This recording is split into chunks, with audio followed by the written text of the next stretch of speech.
তোমরা প্রত্যেকেই দেখতে পাচ্ছ যেখানে তোমাদের আলিপুরদুয়ার, যেখানে বাঁকুড়া, পশ্চিম বর্ধমান, পূর্ব বর্ধমান, বীরভূম, কোচবিহার, হুগলি, হাওড়া, জলপাইগুড়ি, ঝাড়গ্রাম, কলকাতা, কালিম্পং, তারপরে হচ্ছে তোমাদের দার্জিলিং, তোমাদের দক্ষিণ দিনাজপুর, পূর্ব মেদিনীপুর, যেখানে নর্থ চব্বিশ পরগনা এবং পুরুলিয়া, যেখানে মালদা, পশ্চিম মেদিনীপুর, মুর্শিদাবাদ, যেখানে সাউথ চব্বিশ পরগনা, নদিয়া, উত্তর দিনাজপুর। এই যে আমি টোটাল 23টি জেলার লোকেশন দেখলাম, এখানে তোমরা প্রত্যেকে আবেদন করতে পারছো। যেখানে তোমাদের আইসিডিএসের যেটা ভ্যাকান্সি ছিল, তোমরা প্রত্যেকে জানো যে আইসিডিএসের ভ্যাকান্সি টোটাল তোমাদের 36,000 শূন্যপদে নিয়োগের বিজ্ঞপ্তি পাবলিশ করছিল। এবার কিছু কিছু জেলায় তোমাদের আইসিডিএসের ভ্যাকান্সি ফর্ম ফিল আপ শুরু হয়েছে এবং কিছু কিছু জেলায় তোমাদের ফর্ম ফিল আপের যেটা তোমাদের অ্যাডমিট কার্ড এক্সামের, সেই অ্যাডমিট কার্ড কিন্তু প্রকাশিত করে দিয়েছে। এই যে 36,000 শূন্যপদ টোটালি তো নিয়োগটি করায়নি, কিছুটা তোমাদের খুব জোর তোমাদের 4টি জেলায় কিন্তু নিয়োগটি পুরোপুরিভাবে কমপ্লিট হয়েছে। কিছু এখনও কোনো আবেদন চলছে, কিছু জেলায় এখনও আবেদন শুরু হয়নি। যে বাকিগুলো জেলাগুলো রয়েছে তাহলে কবে আবেদন শুরু হচ্ছে, আমি এই ভিডিওতে টোটাল আলোচনা করছি। নিউ আপডেট যেটা উঠে আসে সেটা আমি তোমাদের মাঝে শেয়ার করব, যেখানে তোমরা প্রত্যেকেই আবেদন করতে পারছো। যারা উচ্চ মাধ্যমিক পাস করছো তারা ভিডিওটি সম্পূর্ণ দেখে তোমরা যদি এলিজিবল হবে তাহলে তোমরা প্রত্যেকে ফর্ম ফিল আপ করতে পারবে। এখানে আমি টোটালি আলোচনা করছি যেখানে তোমার 36,000 শূন্যপদের বিজ্ঞপ্তি নিয়ে, 36,000 শূন্যপদের বিজ্ঞপ্তি নিয়ে আলোচনা করব। টোটাল এই ভিডিওতে আমি সম্পূর্ণ কিছু আলোচনা করে দিচ্ছি, ভিডিও তোমরা সম্পূর্ণ দেখো, তোমাদের টোটাল আমি আলোচনা কিন্তু করছি।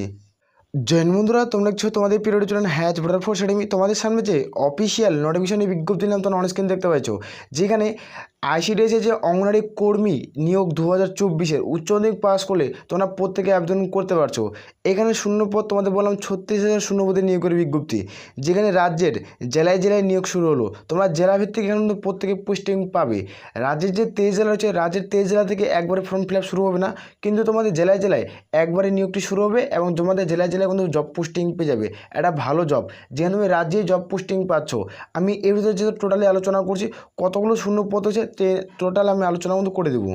এখানে তোমরা প্রত্যেকে দেখতে পাচ্ছ যেটা কর্মসংস্থান পেপারে তোমাদের উল্লেখ করা আছে, দেখতে পাচ্ছ যেখানে তোমাদের 36,000 অঙ্গনওয়াড়ি কর্মী নিয়োগ 2024-এর, যেখানে কর্মী ও সহায়িকা পদে যোগ্যতা তোমাদের উচ্চ মাধ্যমিক পাস হলে তোমরা প্রত্যেকে আবেদন করতে পারবে। যেখানে তোমাদের কত হাজার শূন্যপদ রয়েছে দেখো, এখানে কর্মীর ক্ষেত্রে আমরা শূন্যপদ দেখবো, সহায়িকা পদের ক্ষেত্রে শূন্যপদ দেখবো এবং কর্মীর ক্ষেত্রে বেতন তোমাদের কিন্তু বৃদ্ধি পেয়েছে, মানে বেতন তোমাদের বাড়ানো হয়েছে। সহায়িকা পদের ক্ষেত্রে তোমাদের বেতন কিন্তু বাড়ানো হয়েছে। আমি টোটালি আলোচনা কিন্তু করে দিচ্ছি এই ভিডিওটির মাধ্যমে। এখানে তোমরা প্রত্যেকে দেখতে পাচ্ছ যেটা তোমাদের ওয়েস্ট বেঙ্গল, যেটা আইসিডি ওয়ার্কার এবং তোমাদের হেল্পারের যেটা রিক্রুটমেন্ট 2024 সংক্রান্তের আমি টোটাল ড্যাশবোর্ডে দেখাচ্ছি, যেটা অফিসিয়াল নোটিশ সম্পূর্ণ আলোচনা কিন্তু করে দেবো, যেটা ড্যাশবোর্ডে তোমাদের বোঝানোর জন্য আমি ক্লিয়ার করে ধরলাম। এখানে তোমরা দেখতে পাচ্ছ অঙ্গনওয়াড়ি কর্মী, যেখানে তোমাদের নিয়োগ তোমাদের 15,000 শূন্যপদ থাকবে, আর অঙ্গনওয়াড়ি তোমাদের সহায়িকা তোমাদের 21,000 শূন্যপদ। টোটাল মোট শূন্যপদ দুটি মিলে তোমাদের 36,000 শূন্যপদের নিয়োগের বিজ্ঞপ্তি। অঙ্গনওয়াড়ি কর্মীদের 15,000, সহায়িকাতে তোমাদের 21,000, টোটাল তোমাদের 36,000 শূন্যপদ যেখানে থাকছে। আমরা যে প্রত্যেকটা জেলাতে দেখি না, প্রত্যেক জেলাতে কমপক্ষে তোমাদের 1,500 প্লাস শূন্যপদ থাকবে, 1,500 প্লাস তোমাদের শূন্যপদ থাকবে। এই যে শূন্যপদের নিয়োগের বিজ্ঞপ্তি খুব দ্রুত পাবে। প্রত্যেকটা জেলাতে কমপক্ষে 1,500 শূন্যপদ থাকছে, যেখানে তোমরা প্রত্যেকে আবেদন করতে পারছো। উচ্চ মাধ্যমিক বা শিক্ষাগত যোগ্যতা তোমার যদি থাকে তাহলে তোমরা আবেদন কিন্তু করতে পারবে। জেলা থেকে ভিডিওটি দেখছো অবশ্যই কমেন্ট করে জানাবে। যেখানে তোমাদের আইসিডিএসের তোমাদের যেন দুটো পদ তোমাদের ফাঁকা রয়েছে, যেখানে তোমাদের একটা আইসিডিএসের যেটা তোমাদের কিন্তু ভ্যাকান্সি আছে, সেটা তোমাদের অঙ্গনওয়াড়ি কর্মী এবং সহায়িকা পদ, যেখানে তোমাদের 36,000 শূন্যপদের বিজ্ঞপ্তি তোমরা প্রত্যেকেই জানো। আর একটা তোমাদের একটা আইসিডিএসের যেটা পদ তোমাদের কিন্তু 13,000 কিন্তু 225টি শূন্যপদ, সেটা তোমাদের হলো সুপারভাইজারের শূন্যপদ। আমি ডিটেলে আলোচনা করছি সুপারভাইজার পদ নিয়ে, আমি ভিডিও ডিসক্রিপশন বক্সে লিঙ্ক দেবো, সেখান থেকে তোমরা চাইলে চেক আউট করে নিতে পারো। সেখান থেকে ভিডিওটি দেখলে অনলাইন আবেদনের তারিখ, অনলাইনের শেষ তারিখ টোটালি আমি আলোচনা কিন্তু করছি। এইখানে তোমরা দেখতে পাচ্ছ অঙ্গনওয়াড়ি সহায়িকা এবং যেটা তোমাদের আইসিডিএস হেল্পার, এই যে দেখতে পাচ্ছ উচ্চ মাধ্যমিক পাস, তুমি যে পাস করছো তাহলে এখানে আবেদন করতে পারছো। উচ্চ মাধ্যমিক পাস করলে আবেদনের যোগ্য, আর কোনো রকম পার্সেন্টেজের প্রয়োজন পড়বে না। এখানে যেটা আমাদের বয়স ধরা হয় সেটা এখানে তোমাদের বয়সটি উল্লেখ করেছে 01/01/2024 অনুযায়ী তোমাদের বয়সটি ধরা হবে। ইউআরদের 18 থেকে 35, SC/ST হয়ে থাকলে 18 থেকে 40, ওবিসি হয়ে থাকলে 18 থেকে 38-এর মধ্যে বয়স হলে তোমরা প্রত্যেকেই আবেদন করতে পারছো। এটা সরকারি গভর্নমেন্ট রুলস অনুযায়ী তোমাদের বয়সটি কিন্তু ক্যালকুলেট করা হচ্ছে। এখানে যারা আবেদন করবে তাদের ক্ষেত্রে তোমাদের নিয়োগ অথবা সিলেকশন প্রসেস কী থাকবে, এখানে তোমরা প্রত্যেকের সিলেকশন প্রসেস দেখতে পাচ্ছ। নিয়োগ প্রক্রিয়া প্রথমত হতে হবে লিখিত পরীক্ষা 90 নম্বরের, যেখানে মৌখিক পরীক্ষা থাকবে 10, অথবা তোমরা ভাইবা বলতে পারো। ভাইবা তোমাদের 10 আর লিখিত পরীক্ষা 90, টোটাল তোমাদের 100 নম্বরের মধ্যে ফাইনাল যেটা বেসিক মেরিট লিস্ট তৈরি করা হয়, যাদের এখানে নাম থাকবে তারা সর্বোচ্চ এখানে জব পোস্টিং পেয়ে যাবে, এই হিসাবে এখানে নিয়োগ করায়। এখানে আমরা দেখব যে পরীক্ষার সময় থাকে এখানে 2 ঘন্টা, এখানে কোনো নেগেটিভ মার্ক থাকে না, এখানে কোনো যারা এখানে পরীক্ষা দেবে তাদের ক্ষেত্রে কোনো নেগেটিভ মার্ক থাকবে না। তুমি যদি প্রশ্ন ভুল করে থাকো না, তাহলে তোমাদের 1 নাম্বার কিন্তু কাটবে না। এখানে আমরা দেখব যে পরীক্ষার সিলেবাস, এখানে পরীক্ষার সিলেবাস নিয়ে আলোচনা করছি, ভিডিওটি সম্পূর্ণ দেখো, ভিডিওটি কোনো স্কিপ করবে না। এখানে তোমরা প্রত্যেকে দেখতে পাচ্ছ যেটা তোমাদের পরীক্ষার সিলেবাস রয়েছে সেখানে আলোচনা করছি। যেখানে বাংলা ভাষায় 150 শব্দের রচনা লিখতে হবে, যেখানে 15 নম্বর থাকবেই থাকবে। বাংলা ভাষায় প্রত্যেকে 150 শব্দের একটা রচনা লিখতে হবে, যেখানে 15 নম্বর পাবে। তুমি এই যে 15 নম্বর পাও, তাহলে তুমি পাস করার যোগ্যতা হয়ে যাবে। আর গণিত এবং পাটিগণিত থাকবে 20 নম্বর। সব এগুলা তোমাদের রচনা থাকবে তোমাদের ডেসক্রিপটিভ, আর যেটা তোমাদের পাটিগণিত ম্যাথ থাকবে সেটা তোমাদের হচ্ছে মাল্টি চয়েস প্রশ্ন হবে। 4টা অপশান থাকবে, যেটা তোমাদের সঠিক উত্তর, সেই উত্তরটিকে তোমাকে বেছে গোল করতে হবে। ওএমআর বেস্ট কিন্তু তোমাদের এক্সাম হবে। আর এখানে থাকতে পাচ্ছ পুষ্টি, জনস্বাস্থ্য, নারীর সামাজিক অবস্থান, এখান থেকে থাকছে তোমাদের 15 নম্বর। আর সাধারণ জ্ঞান থেকে থাকবে তোমাদের 20 নম্বর, ইংরেজি ভাষা থেকে থাকবে 20 নম্বর টোটাল। যেখানে 90 নম্বরের প্রথমত তোমাদের রিটেন টেস্ট দিতে হবে। যারা রিটেন টেস্টে পাস করবে তারাই কিন্তু ফাইনাল বেশি তোমরা কিন্তু 10 নম্বর যে ইন্টারভিউ অথবা ভাইবা, সে ভাইবা দিয়ে তুমি ডাক পাচ্ছ এখানে। আর টোটাল তোমাদের দুটো মিলে তোমাদের ফাইনাল মেরিট লিস্ট তৈরি করা হবে। এইখানে যারা ফর্ম ফিল আপ করবে তাদের ক্ষেত্রে আমি বলে রাখি, যারা এখানে ফর্ম ফিল আপ করবে তাদের ক্ষেত্রে আমি বলে রাখছি যে প্রার্থীদের যে গ্রামে বা এলাকায় বসবাস করে সেই এলাকার স্থায়ী বাসিন্দারা হতে হবে। তোমাদের শেষ ঠিকানায় তোমাদের এলাকার বাসিন্দারা হতে হবে, তারপরে তোমরা এখানে ফর্ম ফিল আপ করতে পারবে। যে এলাকায় বা তোমরা গ্রামে বসবাস করো সে গ্রামের স্থায়ী বাসিন্দা তোমাদের হতে হবে। সেই স্থায়ী বাসিন্দা তোমরা সার্টিফিকেট কোথায় পাবে সেটি বলে দিচ্ছি। তোমরা যে গ্রাম পঞ্চায়েত রয়েছে তোমাদের কিন্তু সেখানে গ্রাম পঞ্চায়েতের প্রধানের কাছে বা জেলা পরিষদের কাছে, সেখান থেকে তোমরা কিন্তু পেয়ে যাবে যে স্থায়ী বাসিন্দার সার্টিফিকেটটি। আমরা যে প্রত্যেকটা ভিডিওতে আমরা আলোচনা করে দিই যে তোমরা ওই সার্টিফিকেটটি কোথায় পাবে। এখানে আমরা দেখিয়ে দিচ্ছি, এখানে দেখাবো তোমাদের আবেদনের পদ্ধতি, এখানে কিভাবে তোমরা আবেদন করবে। এখানে আবেদনের পদ্ধতি কী রয়েছে, আবেদন করার জন্য নিজের জেলার যে অফিসিয়াল ওয়েবসাইট রয়েছে, তোমাদের সেই জেলার অফিসিয়াল ওয়েবসাইটগুলো, তোমরা কোন জেলা থেকে ভিডিওটি দেখছো তুমি অবশ্যই কমেন্ট করে জানাও। আমি তোমাদের অফিসিয়াল যেটা ওয়েবসাইট সেটা তোমাদের পার্সোনাল আমি সেন্ড করবো। দেখো এখানে তোমাদের রাজ্যের 23টি জেলার 23টির তোমাদের আলাদা আলাদা অফিসিয়াল ওয়েবসাইট রয়েছে। এখানে দেখতে পাচ্ছ যে আবেদন করার জন্য নিজের জেলার অফিসিয়াল ওয়েবসাইট থেকে তোমাদের প্রত্যেকে ফর্ম ফিল আপ করতে হবে। তোমরা কমেন্ট করে জানাবে, আমি অবশ্যই তোমাদের কিন্তু হেল্প করব।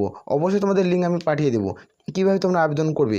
এখানে গিয়ে দেখতে পাচ্ছ এখানে প্রত্যেকে এখানে অনলাইনের মাধ্যমে আবেদন করতে হবে। এখানে গিয়ে অনলাইনের মাধ্যমে প্রত্যেকে আবেদন করতে হবে। তোমাদের অনলাইনের মধ্যে আবেদন করার পর অ্যাপ্লিকেশন ফর্মাতে প্রত্যেকেই ডাউনলোড করতে হবে। এই যে অ্যাপ্লিকেশন ফর্ম তুমি আবেদন করছো অনলাইনের মাধ্যমে, আবেদন করার পর প্রত্যেকে ডাউনলোড করবে। ডাউনলোড করার পর তুমি কী করবে সেটি তোমাদের দেখে দিচ্ছি। করে নিজের ব্লকে ভিডিও নির্দিষ্ট সময়ে আগে জমা করতে হবে। প্রত্যেকে অনলাইনের মধ্যে ফর্মটি ফিল করতে হবে। অনলাইনে যখন ফর্মটি ফিল হয়ে যাবে, ফিল করার পর তুমি প্রিন্ট আউট বার করবে। প্রিন্ট আউট বার করার পর তোমাদের বিডিও অফিসে গিয়ে নিজে সরাসরি গিয়ে তোমাদের জমা করতে হবে। সেখানে তোমাদের জমা করলে তোমাদের কোনো আবেদন সাকসেসফুল হয়ে যাবে। তারপর জেলাভিত্তিক তোমাদের নিয়োগ কিন্তু জেলাভিত্তিকভাবে পরীক্ষা হবে। এখানে জেলাভিত্তিকভাবে নিয়োগ, এখানে কিন্তু জেলাভিত্তিকভাবে পরীক্ষা কিন্তু হবে। তোমাদের কিন্তু পরীক্ষা কীভাবে হবে, তোমাদের প্রত্যেকে অ্যাডমিট কার্ড পেয়ে যাবে। যে সমস্ত কাগজপত্র থাকতে হবে যারা আবেদন করবে, এই সমস্ত তোমাদের ডকুমেন্ট থাকে তাহলে তুমি আইসিডিএস পদে আবেদন করবে। এই সমস্ত যদি তোমাদের ডকুমেন্ট থাকে তাহলে তুমি আইসিডিএস পদে আবেদন করবে। দেখতে পাচ্ছ যেখানে জন্মের প্রমাণপত্র, সেখানে তোমাদের বার্থ সার্টিফিকেট হোক বা অ্যাডমিট কার্ড হোক, এটা তোমাদের মাধ্যমিকের যদি অ্যাডমিট কার্ড হোক তাও তুমি কিন্তু গ্রহণযোগ্য হবে। এখানে স্থায়ী বাসিন্দার প্রমাণপত্র হিসাবে তোমরা যেখানে তোমাদের বললাম যে তোমরা গ্রাম পঞ্চায়েতে জেলা পরিষদ বা প্রধানের কাছে পেয়ে যাবে, নাহলে তোমাদের ভোটার কার্ড অথবা রেশন কার্ড দিয়ে তোমাদের কিন্তু কাজ চালাতে হবে। যেখানে জাতিগত প্রমাণপত্র হিসাবে তোমাদের প্রত্যেকেই লাগছে। তুমি এখন এসসি এসটি ওবিসি তোমাদের জাতিগত রয়েছে, তোমাদের হিসাবে তোমাদের শিডিউল কাস্টের জেরক্সটি প্রত্যেকে দিতে হচ্ছে। এখানে দেখতে পাচ্ছ প্রার্থীদের স্বাক্ষর ও 2 কপি পাসপোর্ট সাইজের ছবি কিন্তু প্রত্যেকেই লাগবে। এখানে পিছনের যেটা ব্যাকগ্রাউন্ড সেটা তোমাদের সাদা হতে হবে। আর তোমাদের ছবিটি কিন্তু 3 মাসের পুরাতন হলে তোমাদের কিন্তু 3 মাসের, তোমাদের যদি 3 মাসের মধ্যে হয়ে থাকে তাহলে তুমি এই ফর্মটি আবেদন করতে পারবে। যে 6 মাসের মধ্যে হয়ে থাকে এই ছবিটি তাহলে কিন্তু পুরোপুরি ফরম্যাটটি কিন্তু বাতিল করে দেবে। 6 মাসের পুরাতন ছবি এখানে কিন্তু আপলোড করা যাবে না। শিক্ষাগত যোগ্যতা প্রমাণপত্র হিসাবে তোমাদের উচ্চ মাধ্যমিক যারা পাস করছো তো উচ্চ মাধ্যমিকে তোমাদের মার্কশিট এবং তোমাদের সার্টিফিকেট দুটোই কিন্তু লাগবে এখানে যারা আবেদন করবে। এই সমস্ত যদি তোমার সার্টিফিকেট আছে তাহলে তুমি ফর্ম ফিল আপ করতে পারো। যেখানে তোমাদের 36,000 শূন্যপদে কিছুদিনের মধ্যে আবেদন শুরু হয়ে যাবে। তোমরা জানো যেটা আগস্টের তোমাদের ভ্যাকান্সি এখানে দেখতে পাবে। আগস্টের পর তোমরা কিন্তু অনেক ভ্যাকান্সি, সেপ্টেম্বরের দিকে তোমরা সেপ্টেম্বর মাসে যে রাজ্যের 23টি জেলা রয়েছে 23 জেলা থেকে সেপ্টেম্বর মাসের বিজ্ঞপ্তি পরপর পাবলিশ হবে, পরপর নোটিফিকেশন তোমরা প্রত্যেকেই দেখতে পারবে। তুমি যদি আইসিডিএসের প্রত্যেকটা সম্পর্কে আপডেট চাও তাহলে চ্যানেলটিকে সাবস্ক্রাইব করে রাখতে পারো। A to Z আপডেট আমি আইসিডিএসের সম্পূর্ণ এই চ্যানেলে আপডেট করি, তোমরা চাইলে চ্যানেলটিকে সাবস্ক্রাইব করে রাখতে পারো। আমি কোন জেলা থেকে ভিডিও দেখছো অবশ্যই কমেন্ট করে জানাবে।